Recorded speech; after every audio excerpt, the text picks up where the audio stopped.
નમસ્કાર મિત્રો, આજના સમાચારમાં તમારું સ્વાગત છે। દેશ, દુનિયા અને ગુજરાતના તાજા, મોટા અને સૌથી મહત્વના સમાચાર જાણીએ તે પહેલાં તમે ચેનલમાં નવા હોય તો ચેનલને જરૂરથી સબસ્ક્રાઇબ કરી અને વિડીયોને લાઇક કરી દેજો।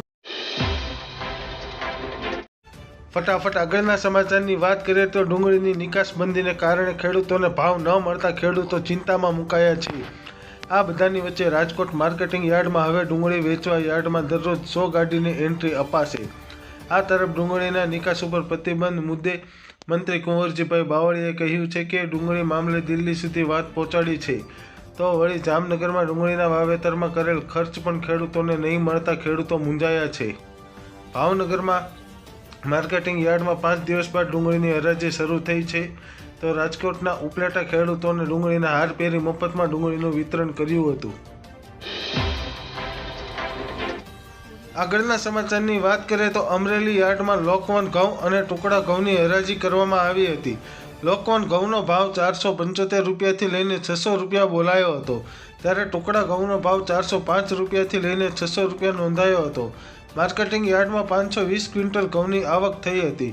અમરેલી યાર્ડમાં સફેદ તલ અને કાળા તલની હરાજી કરવામાં આવી હતી। સફેદ તલનો ભાવ રૂપિયા 2305 રૂપિયાથી લઈને રૂપિયા 3325 રૂપિયા નોંધાયો હતો। માર્કેટિંગ યાર્ડમાં તલ કાળાનો ભાવ રૂપિયા 2000થી લઈને 3187 રૂપિયા ભાવ બોલાયો હતો। યાર્ડમાં 160 ક્વિન્ટલ તલની આવક થઈ હતી। ફટાફટ આગળના સમાચારની વાત કરીએ તો રાજ્યમાં ફરી એકવાર વરસાદને લઈ આગાહી સામે આવતા ખેડૂતોની ચિંતામાં વધારો થયો છે। વાત જાણે એમ છે કે હવામાન નિષ્ણાત અંબાલાલ પટેલે ફરી રાજ્યમાં કડાકા ભડાકા સાથે વરસાદની આગાહી કરી છે। અંબાલાલ પટેલે આગાહી કરતાં કહ્યું છે કે નાતાલ સુધીમાં હવામાનમાં મોટા ફેરફાર જોવામાં આવશે। આ સાથે તેમણે 23 ડિસેમ્બર ગુજરાતમાં કમોસમી વરસાદની આગાહી કરી છે। આ તરફ 23 ડિસેમ્બર બાદ ઉત્તર ભારતમાં કમોસમી વરસાદ થશે। આગાહી મુજબ ડિસેમ્બર અંતમાં કાતિલ ઠંડીનો દોર શરૂ થશે, તો આ વર્ષે ફેબ્રુઆરી સુધી ઠંડીનો પારો રહેશે।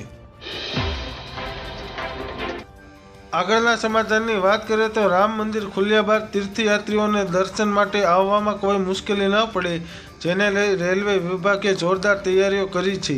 ભારતીય રેલવે દેશના વિવિધ શહેરોમાંથી અયોધ્યા સુધી 1000થી વધુ ટ્રેનો દોડાવવાની યોજના બનાવી છે। આ ટ્રેનો રામ મંદિરના ઉદ્ઘાટનના થોડા દિવસો પહેલાં જ શરૂ થશે, જેથી મુસાફરો આરામથી અયોધ્યા જઈ શકે।